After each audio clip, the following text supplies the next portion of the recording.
Olha, a pandemia também tem adoecido a economia ao redor do mundo. Uma das novas vítimas é o petróleo, que chegou a cair cerca de 40%. O petróleo norteia o mercado americano, né?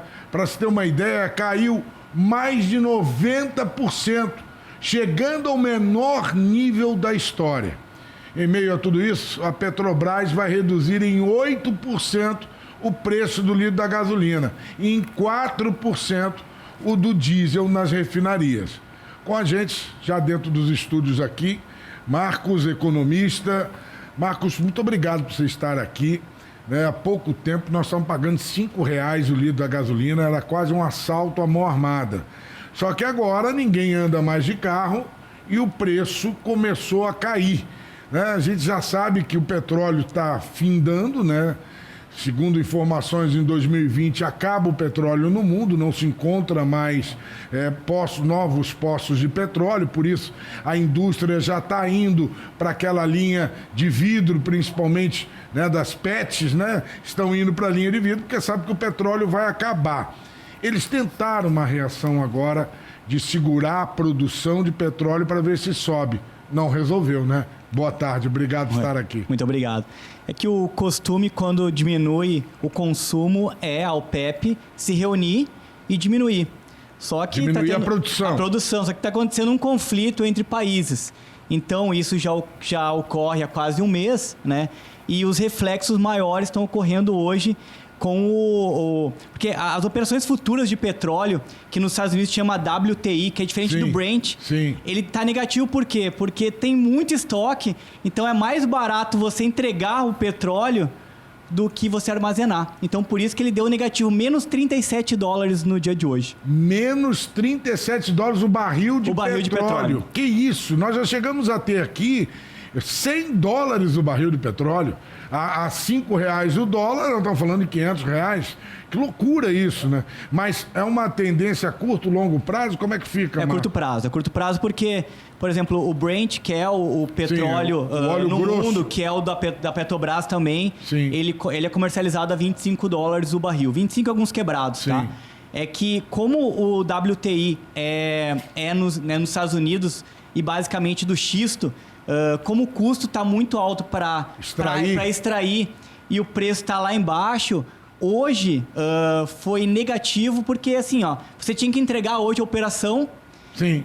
E com as demandas quase zero... Tinha que tirar, mas tinha que entregar. Pensa que o custo é tão alto que você paga para entregar o petróleo. Foi isso que aconteceu hoje, mas é pontual, tá? Nos Estados Unidos é algo pontual, talvez no mundo nem tanto no curto espaço de tempo. Se for imaginar o preço do barril, eu exagerei centavos de dólar, ok? Mas 16 cents.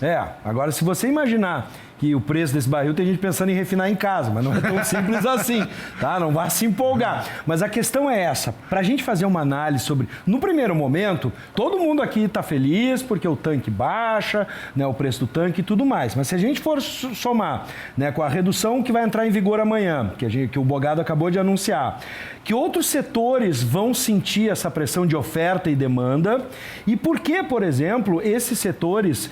Tendo essa retração, a revisão, por exemplo, da inflação agora já estão revisando para baixo. Por mais que a gente pense, gasolina barata, inflação para baixo, por que isso não é um bom sinal num primeiro momento quando a gente fala de economia?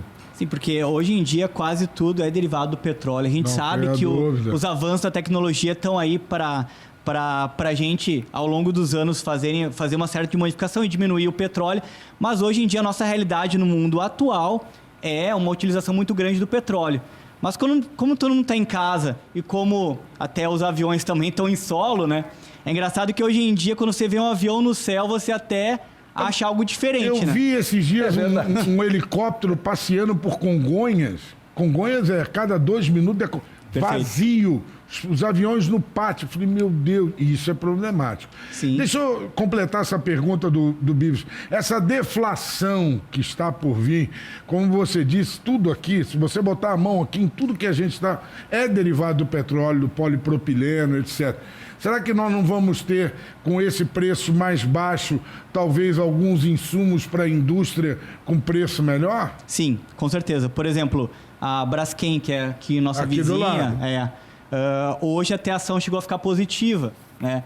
Porque o consumo do petróleo, com o petróleo baixo, para ela é muito bom. Sim. Seria bom, por exemplo, para as empresas aéreas. Sim. Mas, infelizmente, como elas não estão tendo não estão operando, então isso para ela... Porque 60% do custo de um voo hoje em dia é o petróleo, é muito alto para a indústria. E as garrafas PET, isso tá quase de graça, né? Exatamente. Porque é uma tendência, eu ouvia economistas no final do ano apontando que nós teríamos efetivamente o fim de uso de plástico para bebidas, por exemplo, que já tem até campanhas publicitárias de várias bebidas indo para o vidro, porque ia ficar muito caro garrafas PET, você usar PET para embalar a bebida. Né? Estavam indo para o vidro. Agora mudou tudo, né?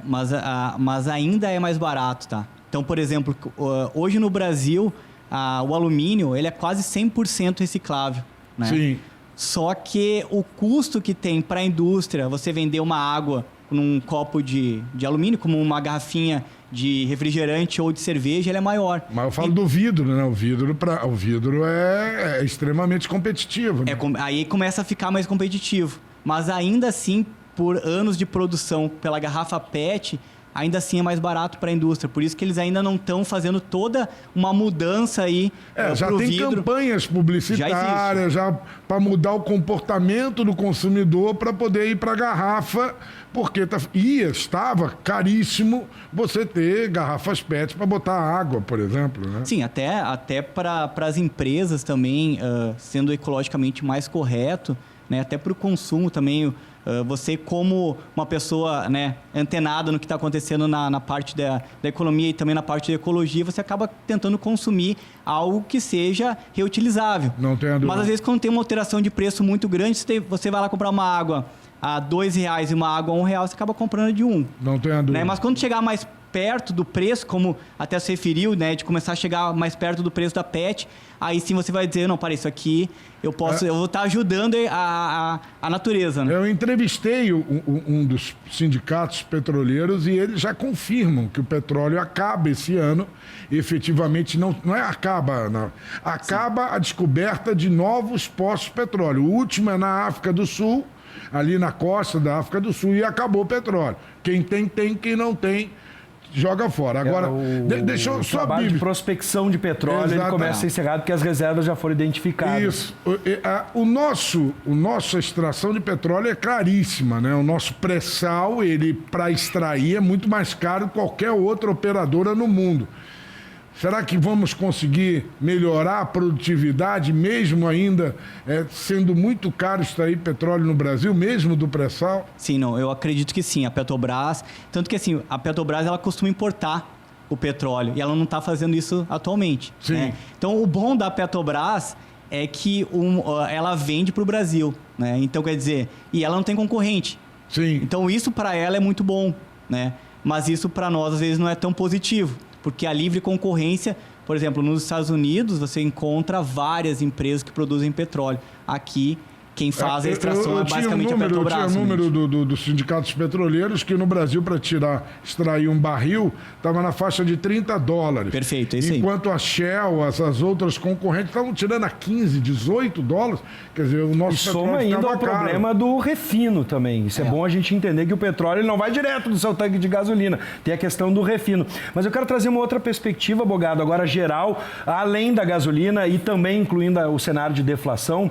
É bom as pessoas entenderem que num primeiro momento para o bolso é legal, mas para a economia está estagnada, a economia está recuando. Para as pessoas que estão gastando a sua reserva, hoje, o que vocês que são especialistas estão aconselhando? Por exemplo, investimentos, como trabalhar essa reserva, o pouco que vai sobrar depois dessa pandemia, o que a gente pode fazer num cenário de crise como esse? Sim, perfeito. O importante, até como tu se referiu, é quem conseguiu nos últimos anos guardar uma reserva é uma pessoa que agora ela vai estar utilizando essa reserva, né? Então, assim, se você consegue fazer o trabalho de casa e consegue fazer uma economia, você também, em momentos ruins, consegue utilizar parte daquele recurso, né? Uhum. Obviamente, para quem tem recurso para aplicar por um prazo maior, Bolsa de Valores é interessante. Agora, para quem tem um recurso e está utilizando, vai ter que fazer alguma coisa em alguma aplicação no curto espaço de tempo, com liquidez, porque ele vai estar utilizando essa reserva. Né? E aquele que não tem nada, por exemplo, hoje está ali no limite, é uma oportunidade, é o momento de já, por exemplo, renegociar aluguéis, entre outras coisas, porque o cinto está apertado demais. Perfeito. Hoje saiu uma reportagem que 91 milhões de brasileiros, eles tendem a ser inadimplente nesse mês. Praticamente a metade da população. Praticamente metade da população brasileira. Então, isso é algo muito grave. Não tenha dúvida, tem gente passando fome e a gente tem falado disso muitas vezes. Só para fechar, o proprietário, a dica seria negociar, porque é muito melhor você receber menos do que não receber nada. Perfeito. E ser honesto, né? Ser honesto na hora de conversar com ele, expor o seu problema. Né? Ser justo. Ser justo. Até porque hoje você está num certo momento, amanhã você está em outro. Então, se você for justo agora, falando a verdade mesmo para ele, explicando o seu problema, logo na frente também vai ter uma parceria muito boa, porque eu acho que é o momento de todo mundo se ajudar, né? Não tenha dúvida disso. Marcos, muito obrigado pela sua presença aqui. A gente fica muito feliz, até porque nos esclareceu um assunto que é do dia a dia, que é petróleo, que é o nosso salário, que tem muita gente que não está recebendo. Uma boa tarde, agora só com o cotovelo. Agora é aqui, assim. Uma boa tarde para você. Obrigado por estar aqui com a gente. Muito obrigado.